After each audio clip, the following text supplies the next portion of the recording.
Hello बच्चों, आप सभी का स्वागत है आपके अपने YouTube channel success will be yours में। प्यारे बच्चों, आज की इस क्लास में हम 10th क्लास के सब्जेक्ट साइंस की वर्कशीट नंबर 13 के विषय में अध्ययन करेंगे। और जैसे कि इस वर्कशीट का टॉपिक है बच्चों केमिकल रिएक्शंस एंड इक्वेशन। बच्चों, मैंने पिछली क्लासेस में ये chapter chemical reaction and equation complete कर रखा है, तो मैं आप सभी से उम्मीद करूँगा कि ये कंटेंट जो इस वर्कशीट में आपको दिया हुआ है इसको आप इजीली समझ पाओगे। राइट, तो चलो बच्चों शुरू करते हैं आज की क्लास। बच्चों, सबसे पहले इसमें आपको दिया हुआ है बैलेंसिंग द केमिकल इक्वेशन। जो भी केमिकल इक्वेशन होती हैं बच्चों, उसको बैलेंस कैसे किया जाए। और बच्चों, बैलेंसिंग से पहले इसमें आपको एक चीज़ और बताई हुई है, law of conservation of mass. सबसे पहले बच्चों, पहले हम इसको जानेंगे कि law of conservation of mass है क्या। बच्चों, इसमें बताया गया है कि matter can nether be created and nor be destroyed in a chemical reaction. So, the number of atoms of the elements involved in the chemical reaction should remain same at the reactant and the product side. बच्चों, बहुत आसान है इसको समझना। किसी भी reaction में, किसी भी केमिकल रिएक्शन में बच्चों, कभी भी मैटर ना तो बनता है और ना ही ख़त्म होता है।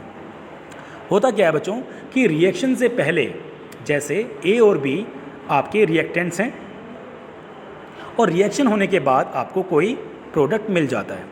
तो बच्चों, रिएक्शन से पहले जो रिएक्टेंट्स हैं उसमें एलिमेंट्स के टोटल नंबर जितने भी हैं ना, वो प्रोडक्ट में जो नंबर्स होंगे एलिमेंट्स के, वो दोनों बराबर होने चाहिए, इक्वल होने चाहिए। मींस कि रिएक्टेंट्स के नंबर ऑफ एटम्स इक्वल होने चाहिए प्रोडक्ट्स के नंबर ऑफ एटम्स के, जो भी एलिमेंट्स उसमें इन्वॉल्व हैं।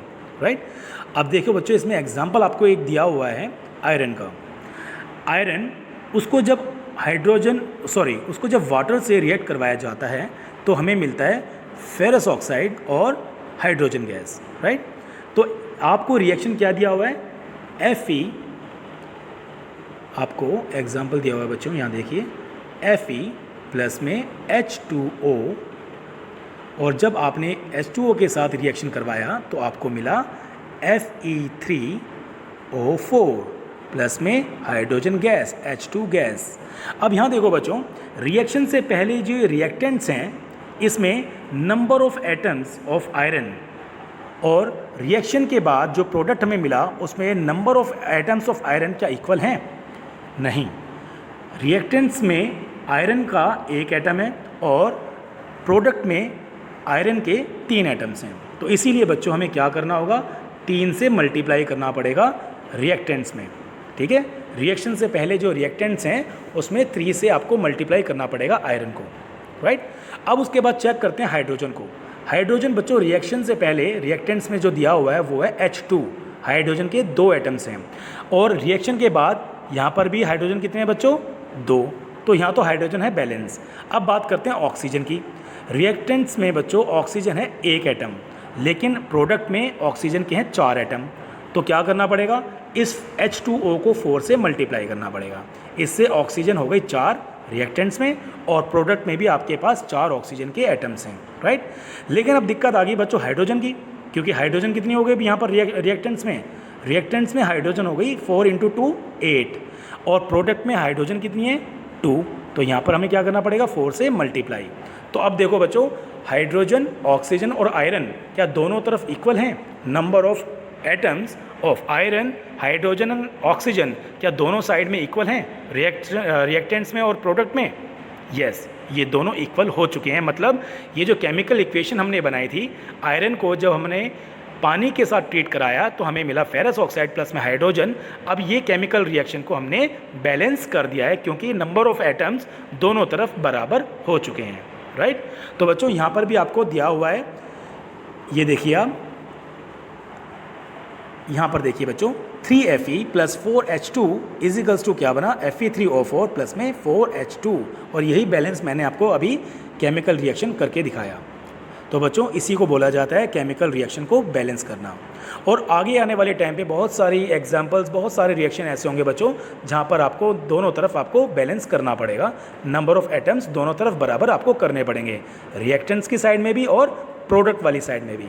राइट, तो बच्चों ये था आपका बहुत अच्छा एग्जाम्पल, जिसके द्वारा आप समझ गए होंगे कि रिएक्शन को कैसे बैलेंस किया जाता है। और यहाँ पर देखो बच्चों, यहाँ पर स्टेप बाय स्टेप आपको समझाया हुआ है, जो कि मैंने आपको अभी समझाया रैंडमली। देखो बच्चों, यहाँ पर आपको बताया है कि एलिमेंट्स रिएक्टेंट साइड में आयरन के कितने हैं, 1, और प्रोडक्ट्स में नंबर ऑफ आयरन कितने हैं 3। तो हमने क्या करा, उस आयरन वाली साइड को, रिएक्टेंट वाली साइड को 3 से मल्टीप्लाई कर दिया, राइट। उसके बाद हाइड्रोजन कितने हैं बच्चों, रिएक्टेंट साइड पे 2 है ना, और प्रोडक्ट साइड पे हाइड्रोजन कितने हैं, वो भी 2। तो मतलब हाइड्रोजन तो बैलेंस था, लेकिन ऑक्सीजन यहाँ पर रिएक्टेंट साइड में था 1, H2O में देखो 1 था ना ऑक्सीजन, और प्रोडक्ट साइड में नंबर ऑफ ऑक्सीजन थे 4, Fe3O4। तो इसको बैलेंस करना ज़रूरी है, क्योंकि राइट साइड में तो 4 हैं और लेफ्ट साइड में 1, तो हमने इसको क्या करा, 4 से मल्टीप्लाई कर दिया H2O को, राइट। अब H2O को 4 से मल्टीप्लाई करने के बाद हाइड्रोजन यहाँ पर हो गए 8, तो यहाँ पर तो है 2, तो इसको 4 से ये मल्टीप्लाई यहाँ भी करना पड़ा, तब जाके केमिकल इक्वेशन बिल्कुल बैलेंस हो पाई और बन गया आपका 3Fe + 4H2 = Fe3O4 प्लस में 4H2। और बच्चों ये आपको दिखा ब्रैकेट में दिया हुआ है ना S, ब्रैकेट में आपको दिया हुआ है G, ब्रैकेट में दिया हुआ है आपको S, है ना, दिया हुआ ना, इसका मतलब होता है सॉलिड, G का मतलब होता है गैस। तो बच्चों ये था केमिकल इक्वेशन को बैलेंस करना। बहुत आसान है बच्चों, मुश्किल कुछ नहीं है, ज़रूरत है तो बस थोड़ा सा ध्यान देने की। तो बच्चों ये आपका कंटेंट इस वर्कशीट का यहाँ पर हमने कंप्लीट कर लिया है, और इसके बेसिस पे आप ये एक्सरसाइज इजीली कर सकते हो। तो बच्चों मैं आपसे उम्मीद करता हूँ कि आपने आज का कंटेंट बहुत अच्छे से समझा होगा और आप इसको लिख लिख के इसकी आप प्रैक्टिस करोगे। और जिस प्रकार बच्चों आप हमेशा से मेहनत करते आए हुए मेरी वीडियोस को देखकर, मैं आशा करता हूँ कि आने वाले वक्त में भी आप हमेशा ऐसे ही मेहनत करोगे। ठीक है बच्चों, तो बहुत बहुत शुक्रिया, बहुत बहुत थैंक यू जो आपने अपना कीमती और वैल्यूएबल वक्त दिया इस वीडियो को देखने में और इस कंटेंट को समझने में। So thank you very much बच्चों।